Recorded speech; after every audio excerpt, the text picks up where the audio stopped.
Ever wondered, what is an economy? In this video, I'm going to uncover the different types of economic systems, explain the indicators, and show you how they affect businesses. Welcome to Simply Economics. Subscribe to this channel and be informed of various economic concepts. Hit the notification bell too. I want to provide you with a comprehensive overview of what makes up an economy and why it's important for businesses. We're going to look at the essential parts of an economy, discuss the different types of economic systems, and understand how indicators such as GDP, unemployment rate, and inflation play into it all. What is an economy? An economy is an intricate network of interconnected activities that encompass production, consumption, and exchange. These activities serve as the fundamental determinants of resource allocation among all participants. The combined efforts of producing, consuming, and distributing goods and services aim to meet the needs of individuals and entities operating within the economy. Whether it represents a nation, a region, a single industry, or even a family, an economy plays a vital role in the functioning of society. Gaining insight into economies. Economies encompass all activities related to the production, consumption, and trade of goods and services. However, each economy is unique, shaped by its resources, culture, laws, history, and geography. Participants' choices and actions drive the evolution of an economy, which can be influenced by market transactions or collective decision-making. Understanding these distinctions provides insight into how economies function and adapt to society's needs.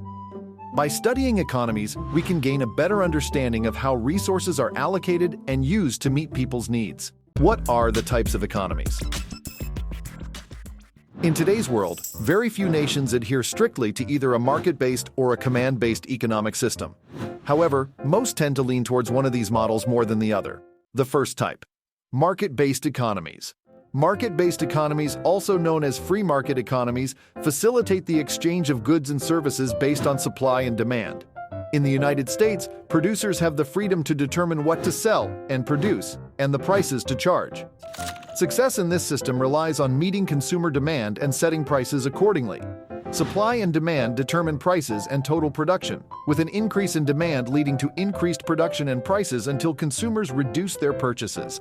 This constant interplay helps a market economy find its equilibrium by allocating resources and labor to areas of greatest need. Another type: command-based economies. Command-based economies rely on a centralized government that controls the production, pricing, and distribution of goods. Essential industries are owned by the government on behalf of consumers. Competition is discouraged or prohibited, and prices are regulated. Communism requires a command-based economy, as seen in countries like Cuba and North Korea. By overriding supply and demand, a command-based economy establishes its own economic framework.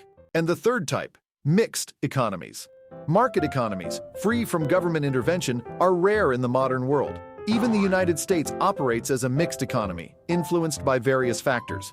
For example, President Joe Biden released oil from the strategic petroleum reserves to increase supply and lower gasoline prices. The Federal Reserve also implemented interest rate increases to curb inflation. Most developed economies combine market-based and command-based models like China, which transitioned to embrace private enterprise in 1978. Indicators of the economy. Gross domestic product, or GDP. The GDP signifies the total value of goods and services produced within an economy over the course of a year.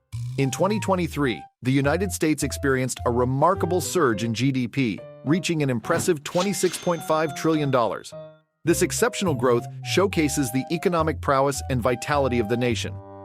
Unemployment. The unemployment report tracks the number of people working for pay and monitors changes over time to assess the worsening of unemployment. In the U.S., the Bureau of Labor Statistics releases a monthly report that includes employment figures, average working hours, and earnings. This data is used to calculate the unemployment rate, inflation or deflation. Inflation is an important measure used to identify economic issues.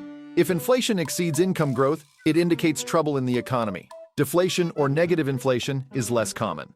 The U.S. publishes a significant inflation report called the Consumer Price Index, or CPI, which tracks the costs of goods and services monthly. The CPI report covers essential consumer spending areas like food, energy, and rent costs. Those numbers determine the rate of inflation. Balance of trade. The balance of trade compares a country's spending on imports with its earnings from exports. A positive balance occurs when a nation exports more than it imports, while a negative balance happens when it buys more than it sells. However, neither is inherently good or bad. A negative balance may indicate foreign investment, while a positive balance may result from protectionist policies. In 2022, the U.S. had a trade deficit of approximately $945.3 billion, up from $845 billion the previous year. Exploring the fascinating world of economics. Economics is the study of how economies function and the factors that shape them. It is divided into two branches: microeconomics, which focuses on individual and business behavior, and macroeconomics, which examines the overall economy. While microeconomics analyzes economic decisions and cooperation, macroeconomics looks at economy-wide factors like inflation and GDP. In summary, economics offers insights into individual and collective economic behavior and provides a deeper understanding of how economies operate. Thanks for watching, guys. If you enjoyed this video, please make sure to give it a thumbs up and hit that subscribe button so you don't miss out on any of our future content. We truly appreciate your support. See you in the next one.